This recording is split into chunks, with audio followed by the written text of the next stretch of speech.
Thank you all so much for being here. I'm one of the directors at 1010. My name's Ellie, if you haven't met me already. I'd like to start by thanking you all for being here this evening. It's wonderful to see you. Thanks to City AM for being our media partner, and to IPPR for providing all the live stream equipment and people that we need so that this can be broadcast across the globe. I'm not going to hold up proceedings. We haven't been told there's a fire drill, so if you do hear any alarms, then just follow someone with, well, this kind of badge. This means we're from 1010. That means you, Alex. For the tweeters among us, the hashtag is Snow on Blood. The Wi-Fi password isn't up there, but the Wi-Fi network, I think, is conference, and the password is autumn15, 15, all one word. If you've already started some great conversations, or if you feel inspired by what's going on this evening, we're going to be going to the Crown and Anchor on Drummond Street after this to carry on, and we'd love it if you wanted to join us there. Before we get started with our lovely hosts, I just want to introduce someone who's a bit new to 1010. Howard Johns has been working in renewable energy since 2002. He's just told me that about 25 years ago he did a degree in climate change, which is definitely qualifying him. He has lots of energy hats and is a celebrated author. And tonight he is here as our brand new board chair, which we're really happy about. And I'm thrilled that he can just introduce 1010 to you for a few minutes before we meet Jon Snow and David Blood. So, ladies and gentlemen, please welcome Howard Johns.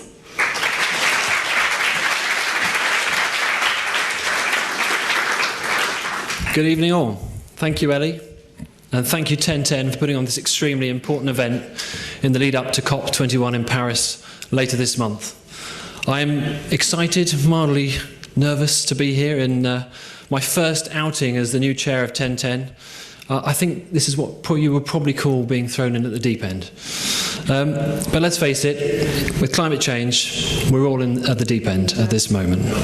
People all over the world are facing tough questions. How will we power ourselves, keep warm, grow enough food, keep the lights on, and tackle climate change? The talks in Paris, yep, they're building momentum for change. It's an ongoing process, and one that is going to be going on for decades. But what we really need is for that process to succeed. Historically, and even recently, Britain was a world leader in this. But sadly today, we seem to be far from that. I'm convinced we could take that role again. For me, 1010, the reason we're here tonight, provides some much needed leadership in this area, offering a uniquely positive approach amongst all the other campaigning voices, a much needed yes campaign in a sea of no's. Becoming part of the 1010 story is an opportunity for you to turn your yes into something bigger and more powerful than one person could do alone. So I encourage you, get involved. As 1010 works hard to point out, the transition to a low-carbon economy is happening. Have a look at their inspirational It's Happening gallery and see great stories of change from all over the world, like how renewables just overtook coal as Britain's second biggest energy source. It's pretty good going. Or how there's a solar panel so thin that you can put it inside a book. Of course, I can't see why you want to put a solar panel inside a book, but hey, nice idea. Or the fact that onshore wind, the seemingly hated technology in the UK, is now the cheapest source of new electricity in the UK, bar none. So it is happening, but it's not happening fast enough. And what does it all mean for ordinary people who aren't climate change geeks like many of us? So 1010 is about answering some of those questions. It's about bridging the gap between rhetoric and practical action, about giving people easier, more attractive options to embrace change. Across Britain, 1010 is giving people the chance to get involved.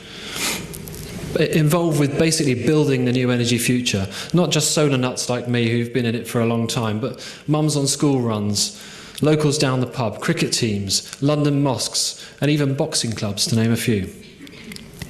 After we hear from our speakers, I'll give you a quick overview of what 1010 is about to do to shake up the status quo once again, and let's face it, it really needs a shake up at this moment.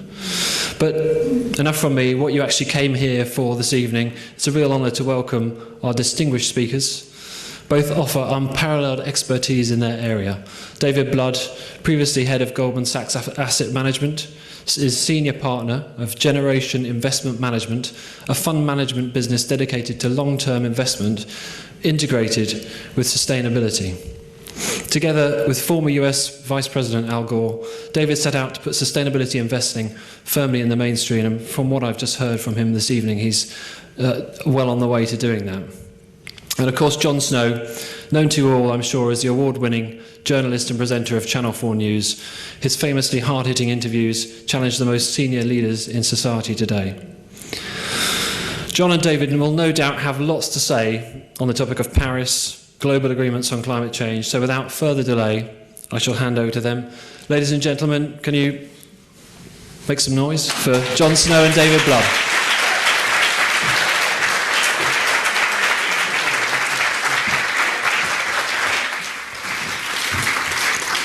Well, good evening, everybody. Good evening, David. Snow on blood, but the way climate change is going, it could end up with blood on snow. And I think that's no exaggeration. But David, I have to clear one thing quickly because I'm intrigued by it. Did Al approach you or you approached Al? Well, we were debating. Well, the truth is we found each other because the name of Blood and Gore as a... And actually, another one of our colleagues is a woman by the name of Anne Marie Slaughter, and actually... No. We met through a mutual friend from Goldman Sachs, and it's been a wonderful partnership. And is the company what you envisaged, or it's evolved in some other way?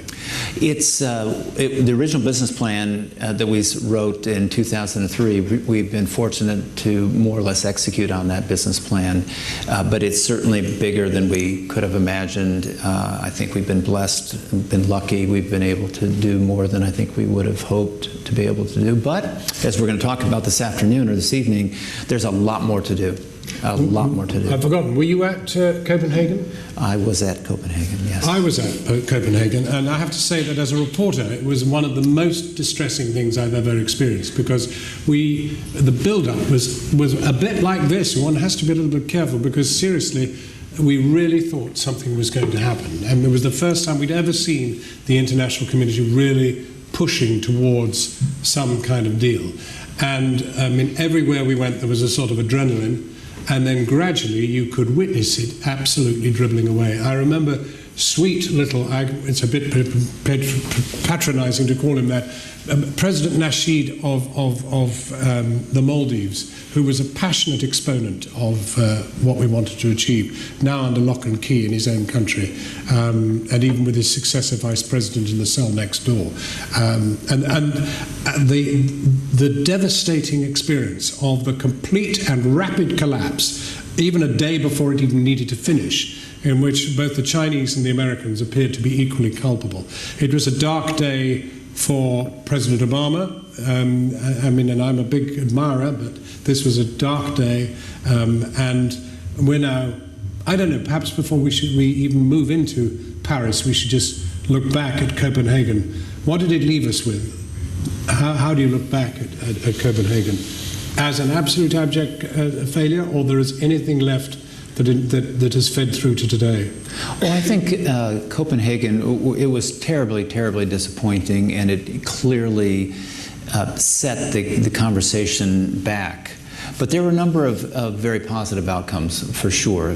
First of all, we had an agreement, not at Copenhagen, but within a year's time, that we were going to try to keep the global temperatures below 2 degrees C. And we had an agreement that we would actually go to Paris in 2010, I think it was, or 2011. And so that we've been on this journey to Paris. The notion of moving away from a top-down agreement to a bottoms-up agreement has happened during this time. That's been prescient and will likely result in an agreement, certainly, in Paris. So sometimes setbacks are required to move forward, actually. If we look at China, I mean, events have kind of conspired really to turn China's mind quite considerably. Gosh, yes. And the greatest of these has been smog. Yes. And there does seem to be a genuine Chinese commitment to join at least to join the commitment to 2%. And what about the Americans? Well, It depends on which side of the aisle you're talking about sometimes. Well, the same side. The same side. But all kidding aside, I think there's a growing movement in the United States to move away from the partisan politics on climate. It's a nonpartisan issue. It's absolutely an issue that the American people are slowly but surely getting behind. You say that, but my understanding and my experience was that, if anything, the failure of Copenhagen, certainly initially, and I felt I saw it in America as well, was to encourage the deniers. And in fact, the worst thing that happened was that I saw a lot of media outlets beginning to give parity of esteem to the deniers after Copenhagen. Copenhagen not only failed to get an agreement, but seemed to me to kind of justify the idea that in some way we were anyway wrong. You know, I don't know. I'm talking from a media perspective. Yeah. Well, there's clearly the American media is terribly acrimonious, particularly Fox News, my favorite station. It's hard to imagine anything more fun than that. But but even so, we have seen significant progress in the United States. And President Obama, in his second term, has clearly made climate change a priority. He has taken important action.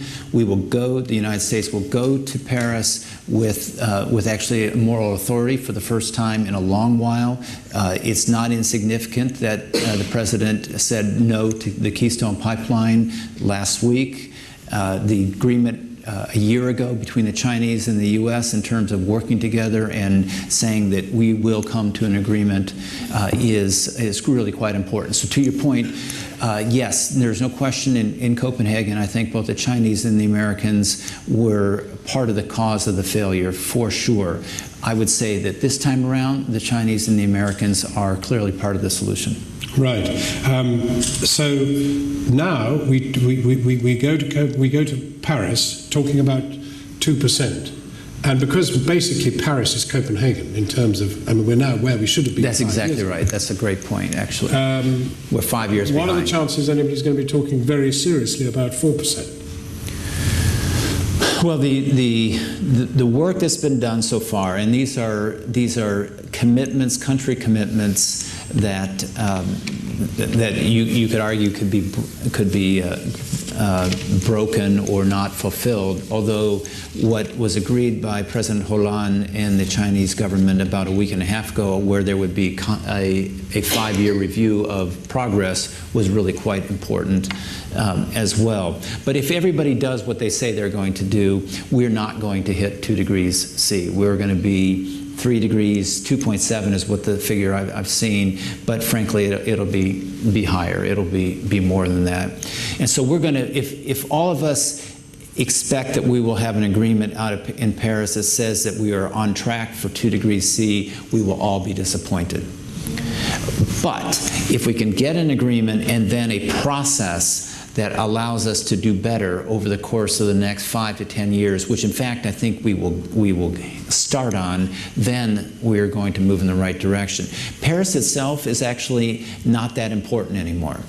We're going to have Paris. It's about direction to travel. What is more important is that we make significant progress over the next 2 to 3 years, certainly over the next 5 years, where it's clear that both government policy as well as investment is to continue. We are on the transition to low-carbon economy. We have begun that, but we must absolutely dramatically accelerate that, and that's what we have to look for over the next couple of years.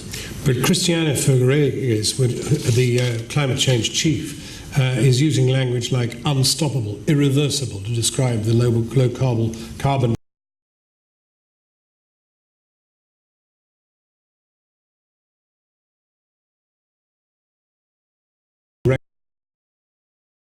And she's right. When you talk about 5 to 10 years in terms of getting another agreement, that's not quick enough. Well, I think what she's referring to, and I agree with her, that there's 3 reasons why I'm optimistic. Reason 1 is innovation and technology.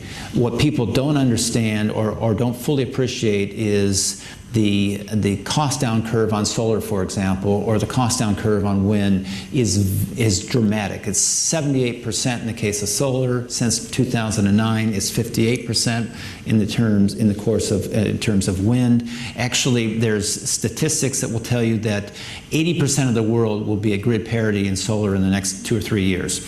So innovation, technology is a big deal, and it's helping us, no question, and I think a lot of energy companies don't fully appreciate that.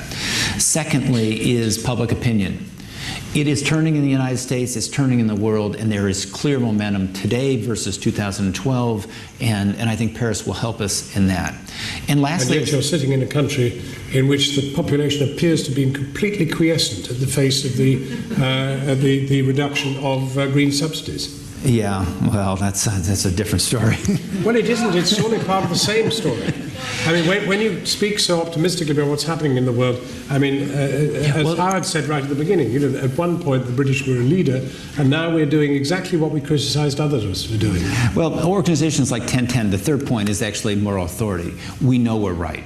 And I think when you're on a subject where you have innovation, technology, public opinion, and moral authority, it's hard not to be optimistic. There's no question that what's happened in this country in the last really 4 months is shocking.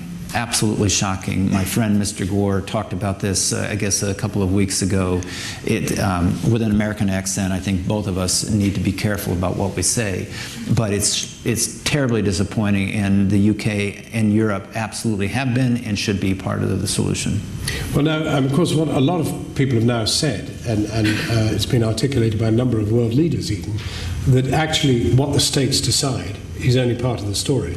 That in actual fact, what is happening in front of our eyes is that corporate life will deliver much more effectively than the states will. Is that true, or are we actually cherry picking? We're thinking of Unilever, or we're thinking of these extraordinary companies that are committing themselves to sustainability.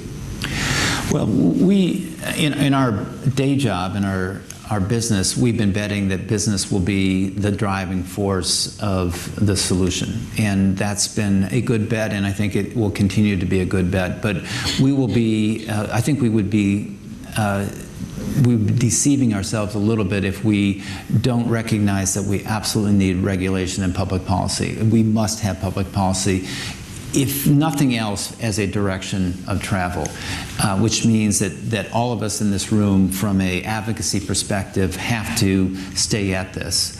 And coming back to the time frame, when we started Generation in 2003, 2020, 2025, we're 20 years away.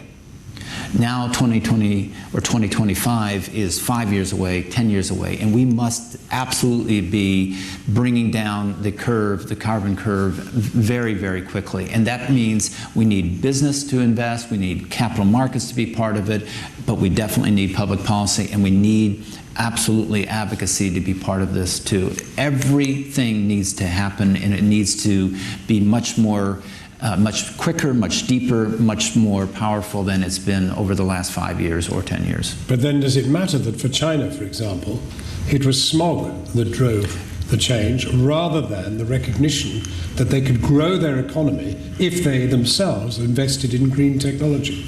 Well, the Chinese actually have figured out both. And one of the things that Lord Stern talks about is moving the conversation away from the science and the ethics, which is the science is sound and is strong, and the ethics are, as we've talked about, is absolutely critical. But the business case is also extremely strong, but the health case is increasingly vivid. The fact that the Chinese are actually choking is not insignificant in terms of their reason for being part of the solution. They absolutely get it, and I would like very much to see the Indians come on side on this very subject as well. Health matters to this, and I think increasingly as we begin to see the acceleration, the questions around health will become as important as the questions around the business case.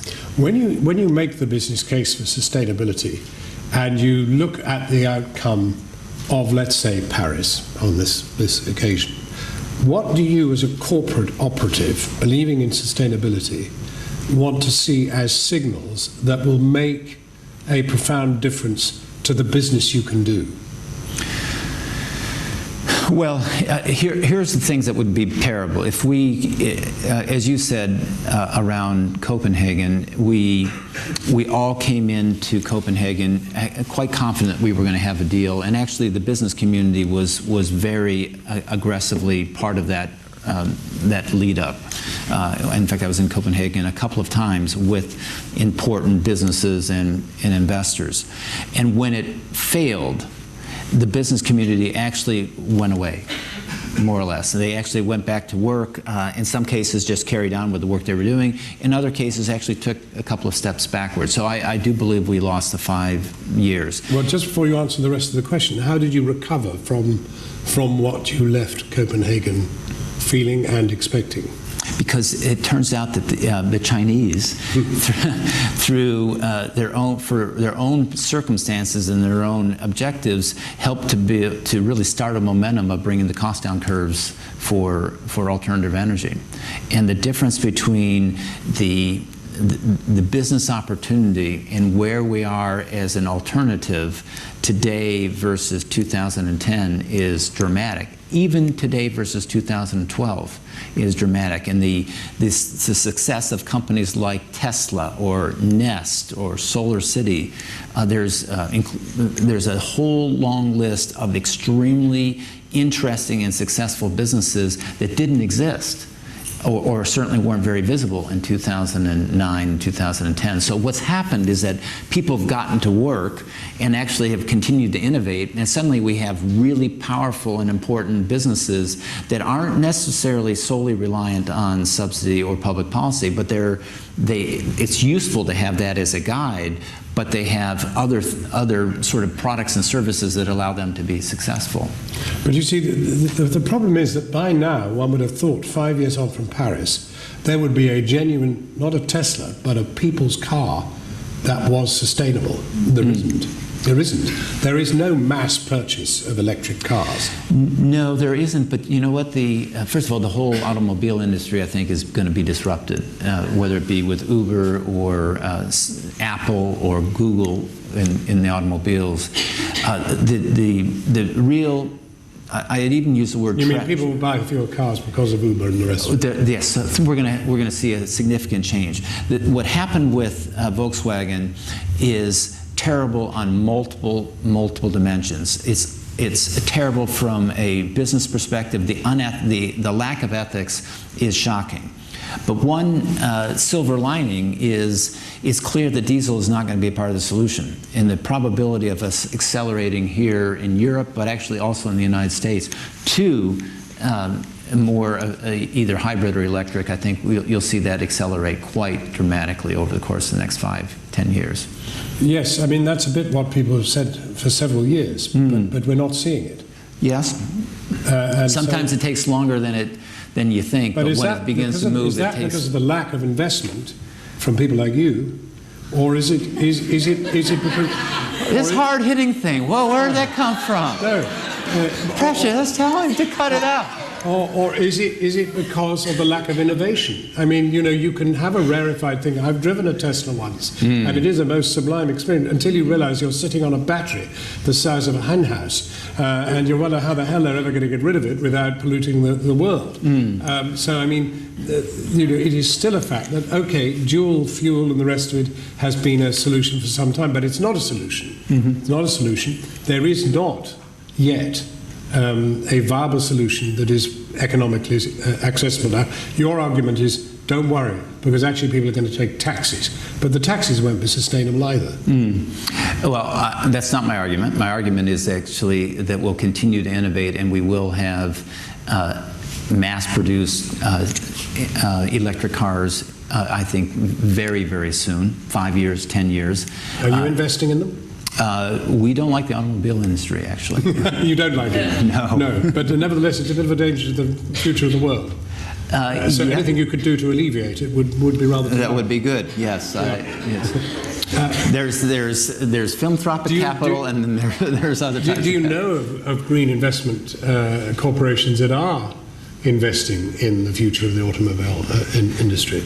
I think you'll see. I think you'll see things like Google and businesses like Google and Apple be pretty interesting. I actually think Tesla is not an automobile company, they're an energy company. And one should not underestimate Elon Musk. What they're doing with the battery factory and what they will do to link storage, solar power, and ultimately transportation or mobility will be really fascinating. And I think we can joke around a little bit about their strategy of being at the very high end. And I don't own a Tesla, I don't own a car, but I think you'll see that they have an end game that will be much more interesting to the problem that we're trying to solve than we fear right now.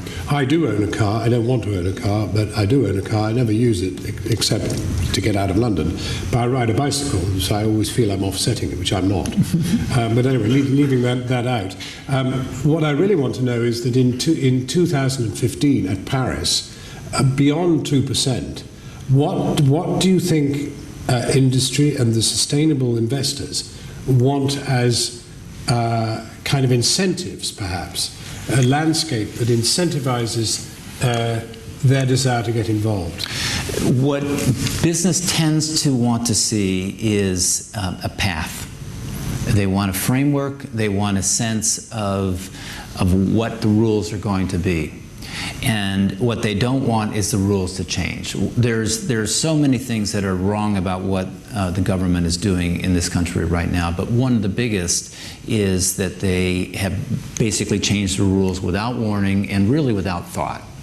And that is extremely detrimental to business. When you lose confidence, when you don't have any idea on what you can do, then you won't invest. You'll take a step back, and that's what's happened already in this country. And we need to avoid that. We need a framework. We need a direction of travel, and I think businesses will move from there. But the other thing we need to also recognize is that there's when we talk about mobilizing capital, to me the big issue is, will we be able to mobilize the capital that we need into the poorer countries to help them deal with the transition to a low-carbon economy? And there is going to require a different mindset, different ways to innovate, and it will also require development capital.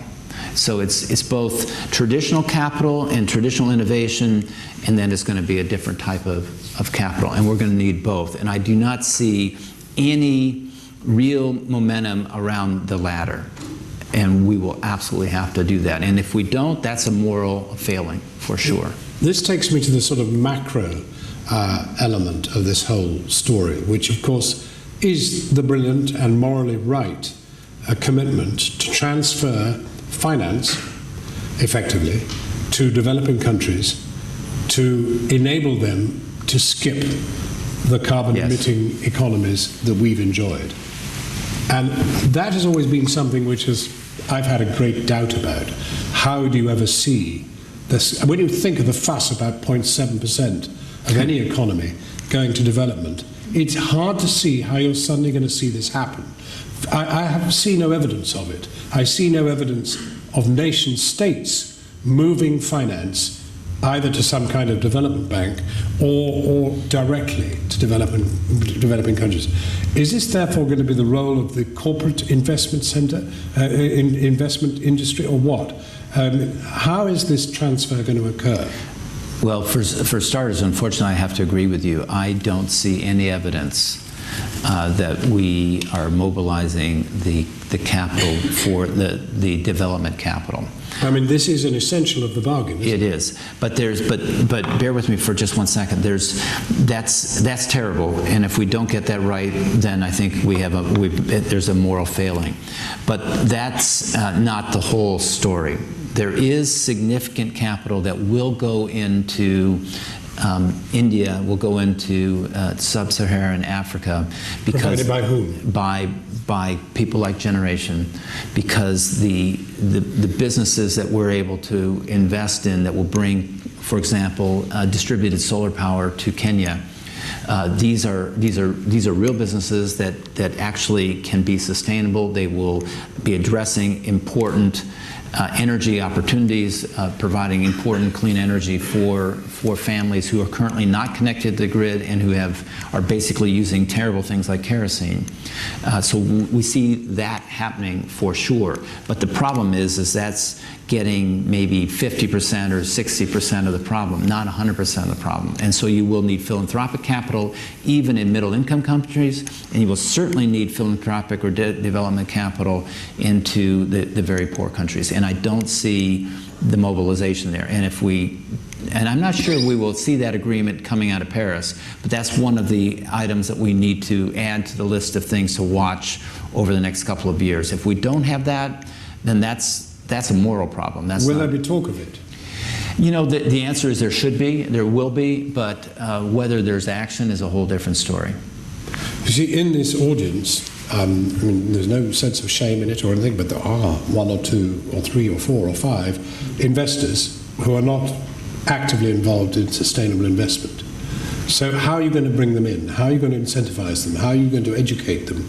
Oh, that's a terrible word. How are you going to suggest to them that in fact you are involved in something which could be extremely rewarding to them? The business case, and so anything to mobilize capital into the non-philanthropic, the non-development sector of this transition is truly based on economics. And the economics are interesting. And that's the reason why we set up Generation 12 years ago, is to prove the business case that sustainability is a superior way to invest, and that you're not trading for values for values. And the track record and the opportunity set, I think, supports that. And increasingly, there's a very significant percentage of assets and asset owners, asset managers who understand that. So I don't worry about that, actually. Can you give us an example of something which you spotted and then developed? Well, I always will say that it has to be based on luck. But so we were early investors in Nest, the thermostat business that is about energy efficiency, about learning how to use your energy in a much more efficient way, and that was sold to Google, or now the Alphabet Corp, a couple of years ago. We were early investors in Solar City, which is solar panels on roofs, but it's actually really a finance company. And did you make a nice return on it? Yes, I would say 10x is probably pretty good. So when you talk about sustainability, you're also talking about capitalism. Absolutely. Working. So Generation's view on sustainable capitalism is around capitalism doing capitalism the right way, long-term, responsible, and ultimately sustainable with a small s.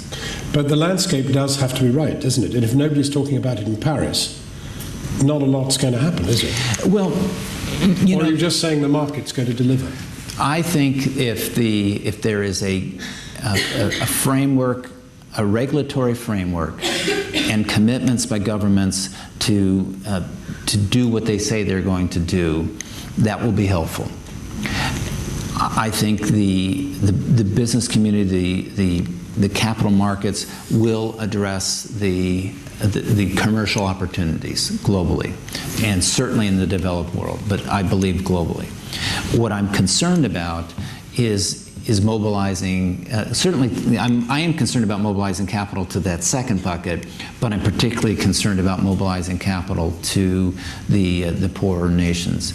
And there, as you said earlier, we do not have any evidence that we're going to get to that. And that to me is a true imperative that is part of the bargain, but it's actually a moral imperative. What does this regulatory framework look like? You've mentioned it several times.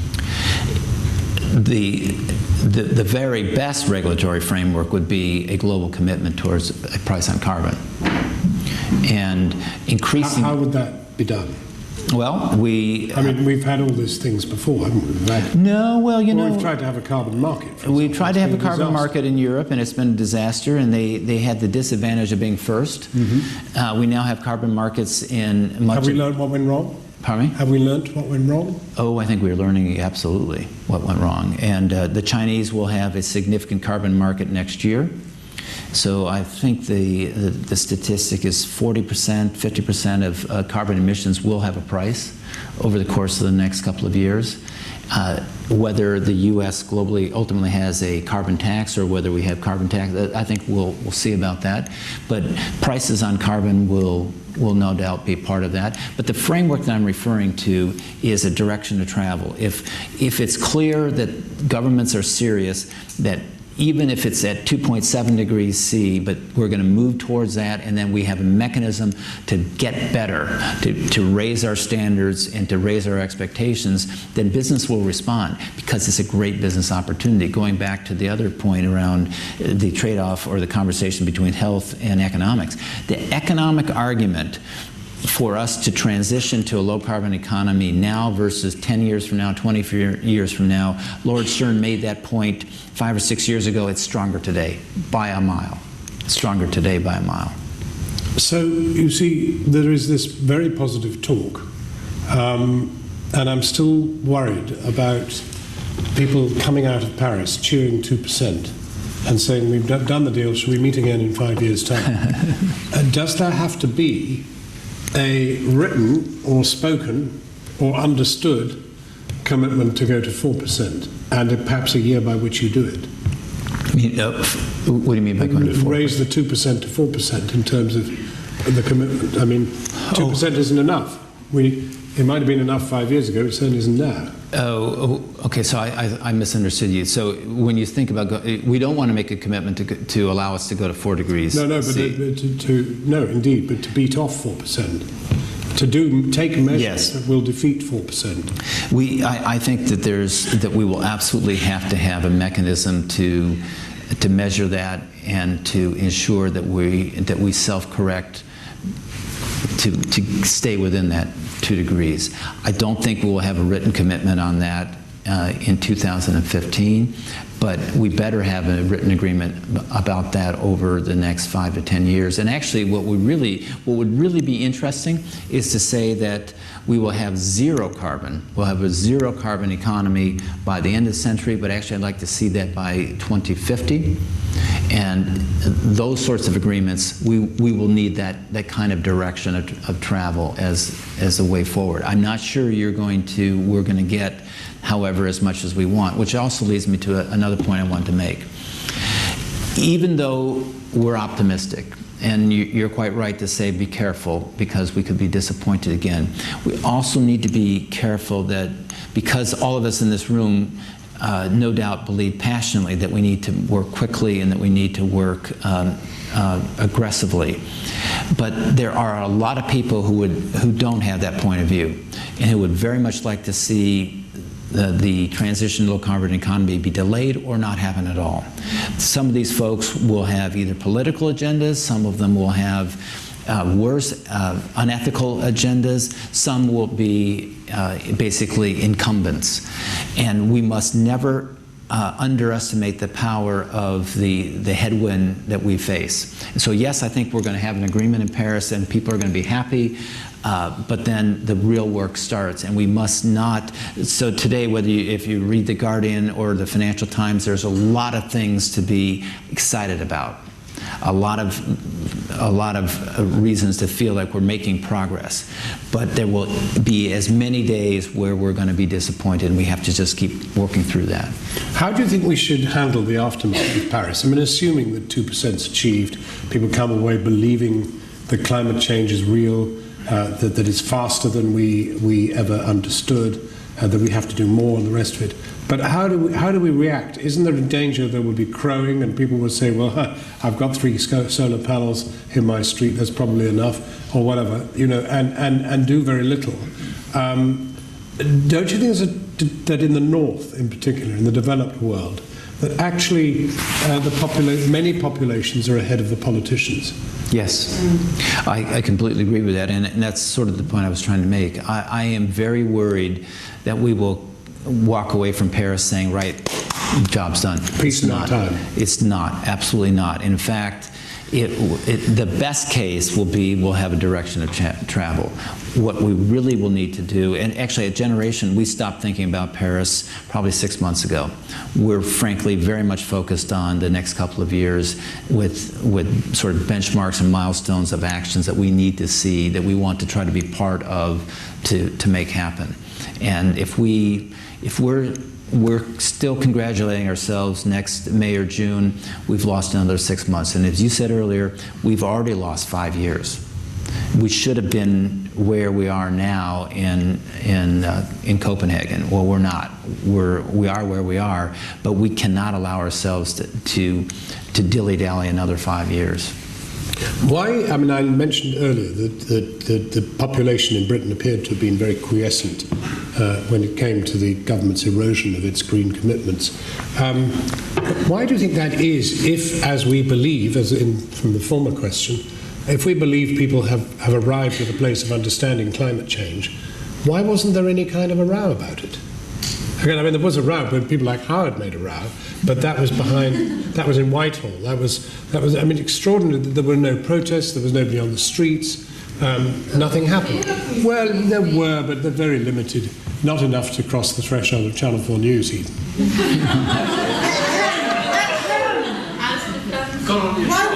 Answer the phone. Why weren't you in actual Borkham, John? Well, I mean, I haven't got to fracking yet, but I just thought that's our next question. But I still, after you're an American living in London, why do you think there was no fuss? There was a fuss by the people who make a fuss. We all in this room make a fuss, but I don't know. I don't.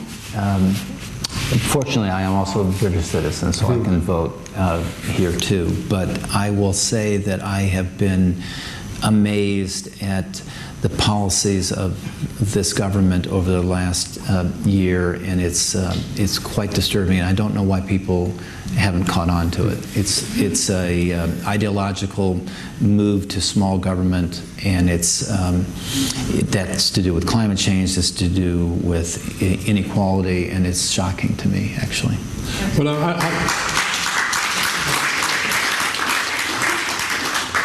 I'll let you into a secret. I was invited into the Department of Energy yesterday, and we had a little round table with the people who are handling fracking, and they wanted to know how much I knew about fracking, and actually it's very, very little, except the general prejudice that it's pretty harmful, that sort of thing.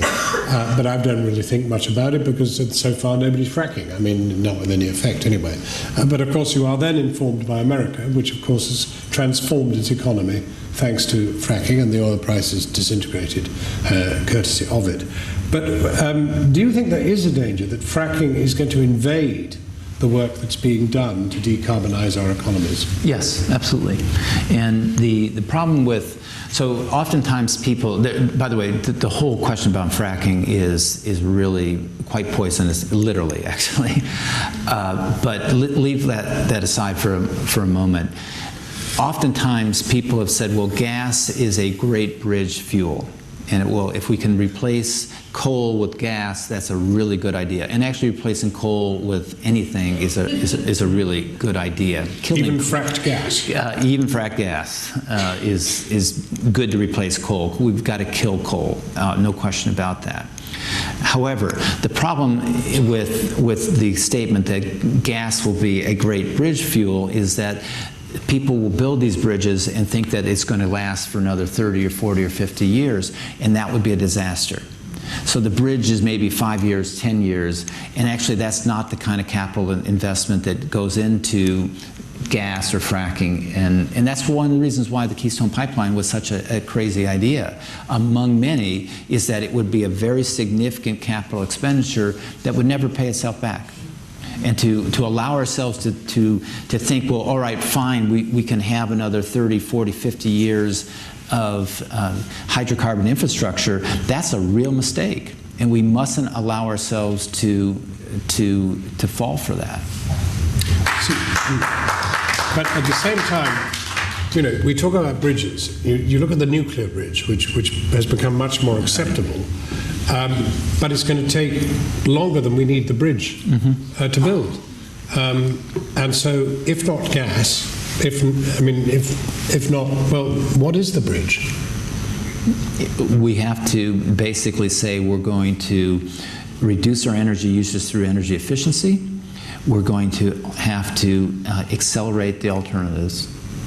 And yes, we will need gas. We will continue to use hydrocarbons over the next 10, 20 years, but we can't allow ourselves to think that it's going to be a significant percentage, or basically say, so the International Energy Association's assumptions are that we will continue to use the same percentage of hydrocarbons today as we will in 2030 or 2040. And they'll say, but the good news is the alternatives will be a bigger percentage than they are today, but we're going to continue to use the same amount of hydrocarbons. That means that we won't have 2 degrees C, we won't have 3 degrees C, we'll have 4 degrees C. And that will be terrible. So what we have to, there was a man from, or a person from Greenpeace who said this today in one of the articles, basically said, we have to start imagining that we will have 100% alternatives by 2050. We have to just stop thinking that we're going to have a significant percentage of hydrocarbons. Let's just actually reverse the thinking and say we're going to move towards alternative energy, and we're going to move there quickly, and we're just going to get that done. And by the way, there's lots of examples of this happening in the past. If gas has to be an element of it, why not fracked gas? Fracked gas, if you did it properly, would be interesting. Fracked gas where you are letting off a lot of methane or polluting water supplies or using a lot of water in places where they don't have a lot of water is a really bad idea. Yeah, but that may not be Britain. That may not be Britain, but the water But supplies absolutely the way is a it's big been deal. put to me, and I don't have any view either way. I mean, I recognise we are gas dependent and will be gas dependent at least until renewables have made a tremendous further invasion. I mean, if 20 years, for example, of gas usage is going to be part of it, then the problem is that nobody's experimented in this country, so no one has a clue as to whether you could frack gas here safely. So what do you do? I mean, after all, in fact, all they're trying to do is get permission to experiment, not to produce. Well, if they're going to be experimenting, I think they might want to look at the experiments we've already done in the United States. But are the conditions exactly parallel? I don't know for sure. I'm guessing that the geological formations are not quite the same, but the geologists in the United States who've been doing this fracking, it's not that hard. I'm certain that they will have a point of view on that. But you'd never invest in fracking? No, we wouldn't. Gosh, you're very clean indeed. I mean, no cars, no gas, just in time. Well, I'm going to take a taxi home, so that... Well, I think on that note I should open it up to the rest of the floor, because I've illustrated my own ignorance, but there are some of the most informed people on the planet here, so let them chime in. So anybody wants to ask a question, put a point, challenge what's been said, the floor is yours. Yes, right here. If you could get a mic there. If you'd say who you are, that'd be great. And you're allowed to ask John questions too. Where you're from. Hi, I'm afraid it's a question for David, but Natasha Clayton, I work in development and very interested about your developing country analysis. I have some experience of working with social impact / philanthropic investors in developing countries, and we got an investment over the line last week for our social enterprise. I do believe there's a cream of highly profitable investment in developing countries. You mentioned 50 to 60%. There's sort of a second stage that we really need to get philanthropic investors interested in that still pays a profit but isn't necessarily the most profitable. And then there's the last mile where I think 0.7% of aid really needs to go. I guess my question to you is, A, do you have any really good examples? And B, how do we educate the social impact investors and philanthropic investors not just to cream off the cream that can come from standard investment, and really take it forward into those businesses and organisations who can take it through to something that is profitable but is not necessarily that cream? Well, I definitely agree with you that impact investing, social finance is is a critical opportunity going forward and a critical tool going forward. And I was part of the founding of social finance here in the UK as well as in the US, as well as the Acumen Fund in the US too. And so this is it's in the early days, but you're quite right to point out that unfortunately to date there have been a couple of problems with it. First of all, the market is way too nascent, so we have a lot of work to do there, and some of the early investments have been cherry-picked too, and we need to basically develop proper portfolios which will have some good businesses, maybe some less good businesses. We need to encourage the entrepreneurs. So it's both the sources of capital and the users of capital, as well as information. We've got a lot of work to do on it. But it will absolutely be a critical part of the solution because we don't have enough philanthropic capital. The reason why we've always been so focused on sustainable capitalism is we know that the challenges that the world faces, we've been talking about climate change, but we could talk about health, we could talk about water, we could talk about development. The challenges that the world faces, we don't have enough money in government to solve it or philanthropic capital, so we have to find other ways, which includes social finance, includes sustainable finance. Yes, here, second in, and then up the back there. Last week, Helena Morrissey... Just if you could grab the mic first, sorry. Last week, Helena Morrissey, who's the chair of the Investment Association, said that climate change didn't feature in the top 10 concerns of investment managers. Most investment managers can't just divest from the bad stuff. What would you do to change the minds of those investment managers? Well, I don't think Helena has really pooled all her delegates on this particular subject, and I am aware that she's made a comment along those lines.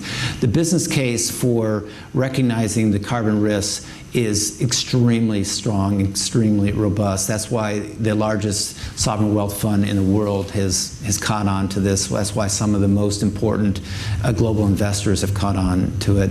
It's a risk issue, it's a fiduciary issue, it's a business issue. Now, you can also argue which bits of it you want to divest and what you're going to invest in as an alternative, but it is absolutely irresponsible to not acknowledge that there is significant risk and opportunity in your portfolios. By the way, that's what Mark Carney was saying. What Mark Carney was saying is that his job is to protect the systemic economy in the United Kingdom and indeed be part of the protection of the world. What could cause a systemic challenge is a unanticipated risk, a risk that isn't well known. And so his solution, and it's correct, is disclosure. Because investors have an obligation to understand the risks that are being disclosed and what that could mean to their portfolios and business opportunities.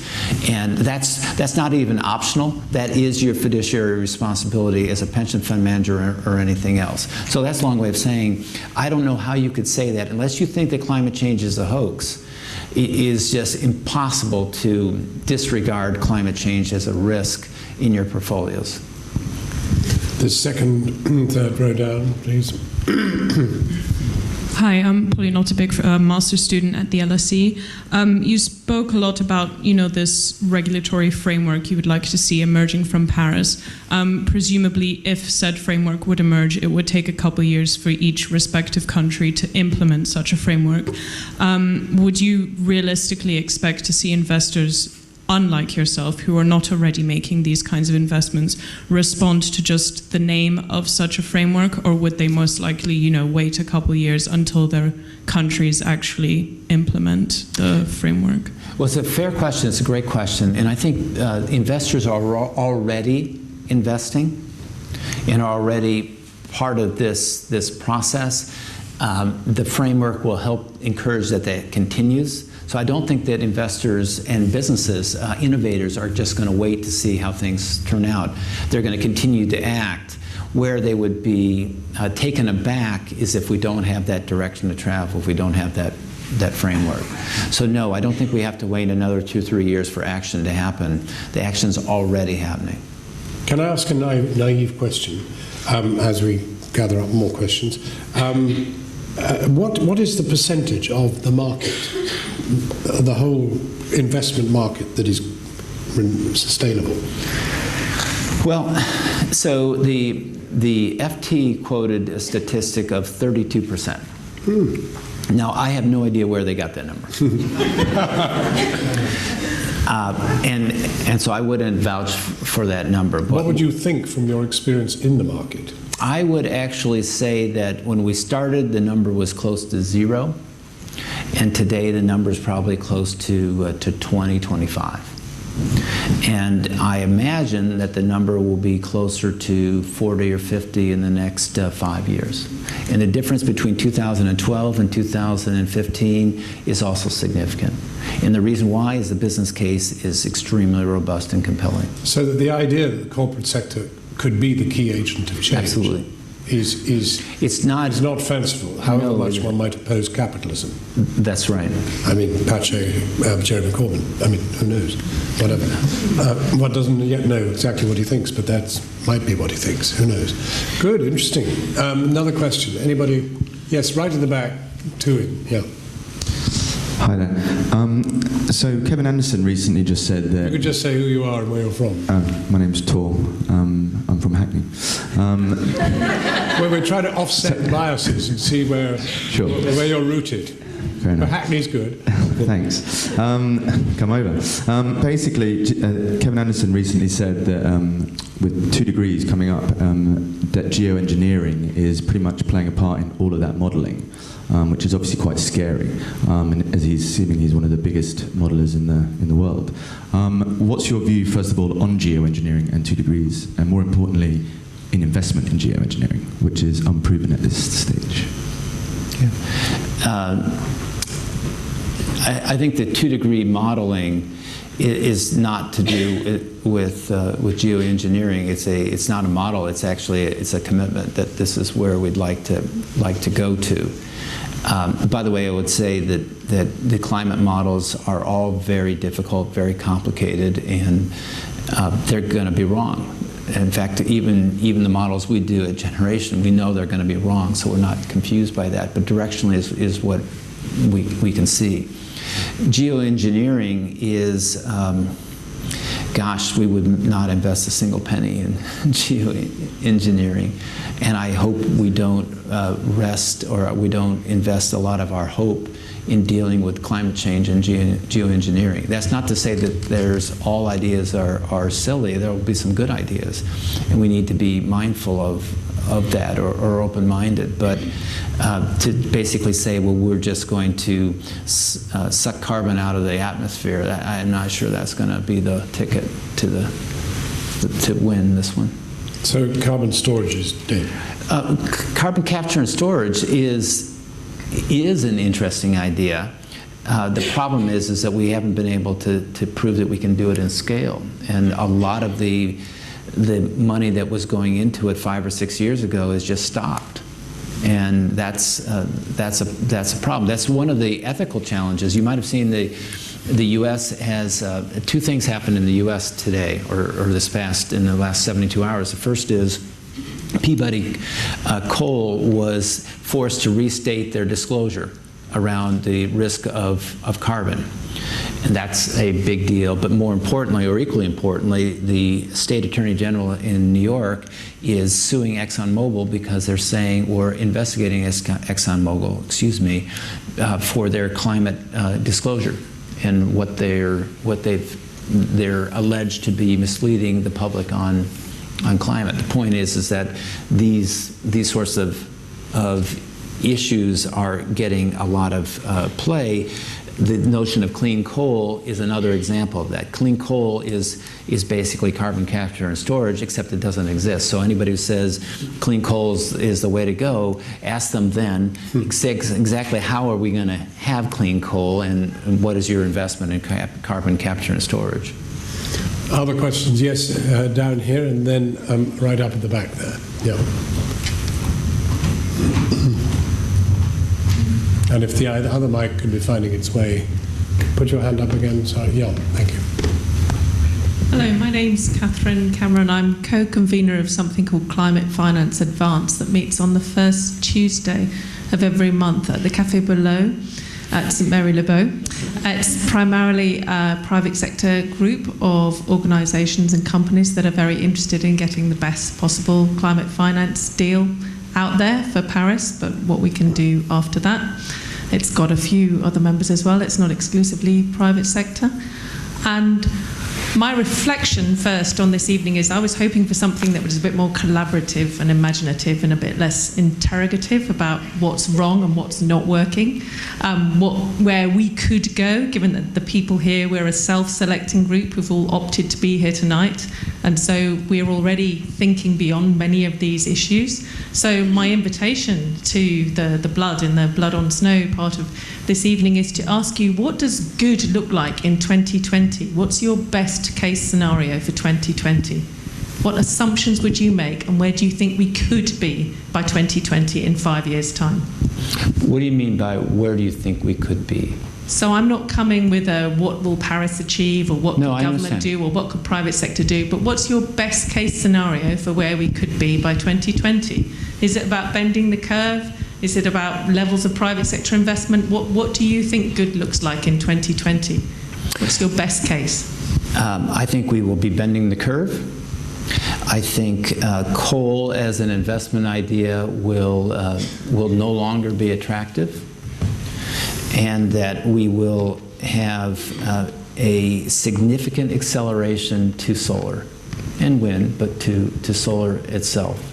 And that people will no longer talk about stranded assets as not being an issue because we don't think we're going to have a price on carbon, but because they recognize that the cost down curves of alternatives is really absolutely here. And lastly, I actually do think we'll have a price on carbon in 2020. And all of that will help accelerate, but we won't be done in 2020. It's possible by 2020. It's possible to have a lot of change, absolutely, and that's what we expect. That is absolutely not our best case. That is our base case. That's what we should plan for. Absolutely, is what we should plan for. Well, alas, hacks are not collaborative by nature, other than with each other, and then only to conspire against the truth. This is from within these four walls, of course. And therefore we should spend the last 10 minutes that we have being collaborative. Yes. Well, John, sorry, there's the one up. Well, as he was spurred by this, and then I'll come to you.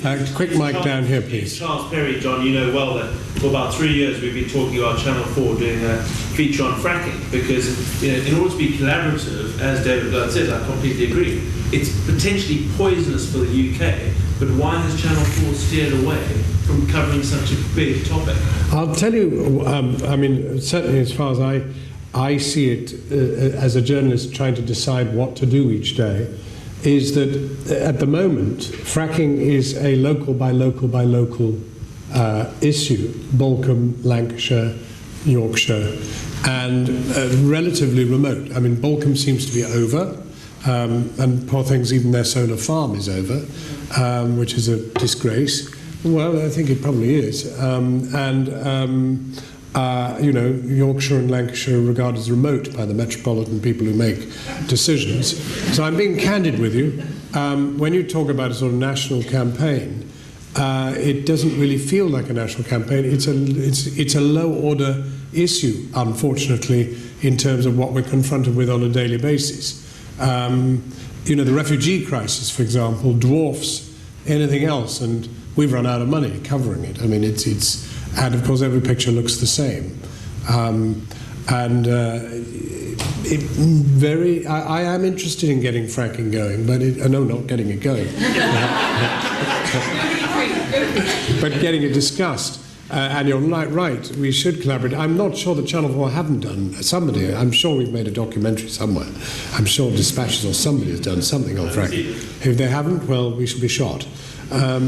Yeah, I mean, collaborative is the word now, and you collaborate next, but veer away from your original question. Be collaborative. Well, actually, my question was almost collaborative, so it's really focused at David. If you're talking about sort of 25% of investments being sustainable at the moment. What do you think investors, and specifically more mainstream investors, should do to ensure that those 75% which are not currently sustainable are developing business plans to be in line with a 2-degree world and in line with that future? Is there a role for the people who actually own those companies, not just to sort of divest and leave them, but to try and change them as the owners? Well, I actually should have been more clear on my answer to John. The investment community is behind the business community. Actually, I think some of the very best CEOs or business leaders, both public and private, are already well onto this. And they're well onto it because they know that that's the best way to run their businesses. And it's the reason why we've gone from 0 to 25% is the academic research and the business case around sustainability has become so clear. It's so obvious. Volkswagen is a failure of sustainability. Valiant, which is a pharmaceutical company whose business model is immoral, which is basically you buy drugs and raise the price, they're going out of business. These are businesses that we might have allowed to happen 25 years ago, even maybe 15 years ago. Public policy, but even more importantly, public opinion just doesn't allow it. And business leaders get that. Most of them get that. And so I'm actually optimistic that business will drag us investors along for the ride. Yeah, there's a collaborative question down here. Do I need a mic? Not by the sound of it. Very I have a collaboration suggestion for David. Who are you? Julia Groves from Trillion Fund. One of the least sustainable things about investment is that the rich get rich and the poor get poorer. We have a very undemocratic financial services system here. Meanwhile, those who aren't in the room are believing what they're told, that their energy prices are higher because of the green crap, which we're all paying for. Would Generation not consider collaborating with 1010 and other crowdfunders to try and engage with the masses so they can use profit as motivation? Because if we all have a small stake in a more sustainable future, that will in fact de-risk the investments you're making. Well, actually, that's quite a pressing question. And so Generation's clients are institutional clients. And we have begun to ask that question. Our challenge is that we also have made a commitment that we would limit the size of our fund, because sometimes as funds get larger, they do a bad job for their clients. And so we're actively trying to figure out how we can be much more visible from a retail, to use that term. Brilliant. Can I come in next week? You are welcome to come on in, but you're going to have to solve our capacity problem. Partnerships, collaboration. Yes. A hand shot up with such urgency that must be the next one, and then one over here. So if the mic could come down to here, and then think about you up there. To follow Louise Wilson from Abundance, another crowdfunder in the sustainability sector in the UK. But actually, to give you a break, David, this is a question for John. Good. On collaborating. I have a question for John too, doggone it.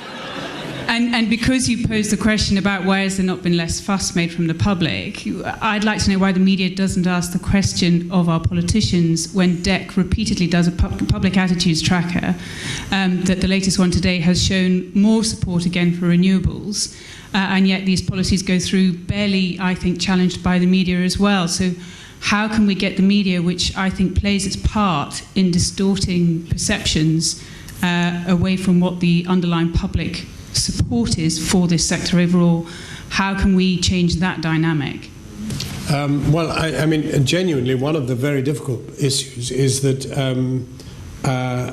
ministers hide at such moments. It's actually, you can get a select committee chairman or a backbencher who's noisy about these things, but you can't actually get the minister to come and take questions. And what they do is they say you can do a doorstep at 9 a.m., by which time the whole day will have occurred with all sorts of reaction, and you then have absolutely no way of then using the reaction to put to the minister. Now, it's a feeble excuse, and you can have a political correspondent say, well, this is what's being said to the government, and I can tell you that I am being told X, Y, and Z. But that is not the same thing as confronting the minister.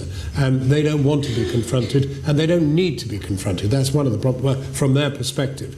I mean, look, if I tell you that a poll in the Daily Telegraph today says that 82% of the population doesn't think Channel 4 should be privatised, that will have absolutely no effect whatever.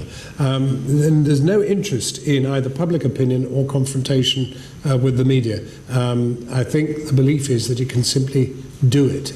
And in this case, they seem to have done it. I mean, yeah, to some extent we've fallen down on the job, but we'll try to do better next time. It is a bad next time because the last time was so bad. We might hold you to that, Jon. What? We might hold you to that. Do hold us. Do hold me. I mean, absolutely, 100%. I mean, we need pressure. We need to be forced and persuaded. And I'm not secretive about my email or jon.snow@itn.co.uk. I mean, you can have a go. We believe in open government here. Yes. Yes. So a question for David. What is the price on carbon that you are lobbying for? And if you got that price, what would the stock value of Generation Capital be? So Generation isn't a public company, so it wouldn't matter. But the answer is we'd like to see $100. I'd like to take one more provocative question. Right, you've shot up by far the fastest, and so it will be you. Hi, Plus you're close to the, my name's Hannah Pearce. I'm a journalist, and also I have a part-time job at the moment running comms in the run-up to Paris for the Institutional Investors Group on climate change. I'm here tonight in a personal capacity. There is a phrasing running around the business community at the moment. As it happens, I don't think there's anyone more frightened that the ball will get dropped after Paris than you and FCCC. I think the desire to maintain the momentum to drive the change is huge. And Christiane Figueres, I think, has articulated that a lot recently. My question is, there's this phrasing that the business community, David, that change towards the low-carbon transition is inevitable, irreversible, and irresistible. Are we at that tipping point where the business community is on the bus and is going to be driving it, and the investors are going to sort of just about run to catch up about 22 miles an hour down Whitehall on the running board, with government somewhere behind saying, hey guys, get with the programme? Have we got there? And what will it look like when we're there? How will we know? I think we're there, and I think we know that because the business case for being there is in the investment case is extremely compelling, and that's different than where we were in Copenhagen. Now, will I think every business or investor be on that bus tomorrow?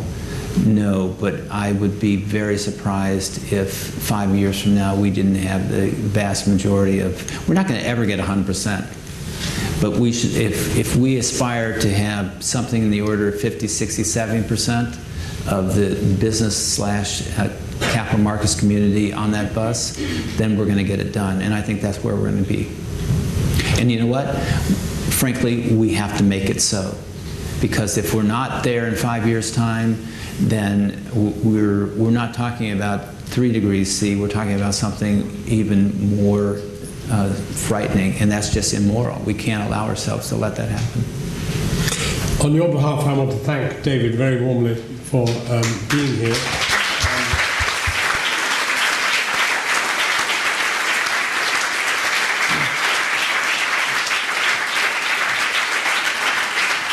And we should, in turn, thank Jon, I would have thought.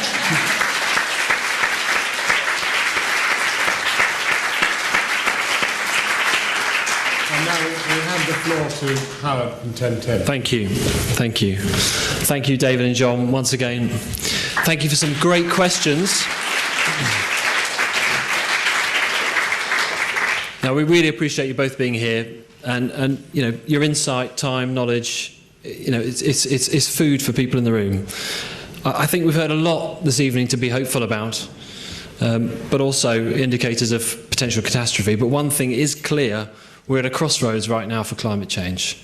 Whatever the global picture, here in Britain, we're just not seeing the leadership that we need around climate change from our government, as we're all well aware. But all is not lost. While the politicians may be about to embarrass us potentially in Paris, British people and businesses do get this and know that we belong at the front of this transformation. We know that the low carbon transformation, as we've heard, is, I think as well, is unstoppable at this point. Either we get on with it or we get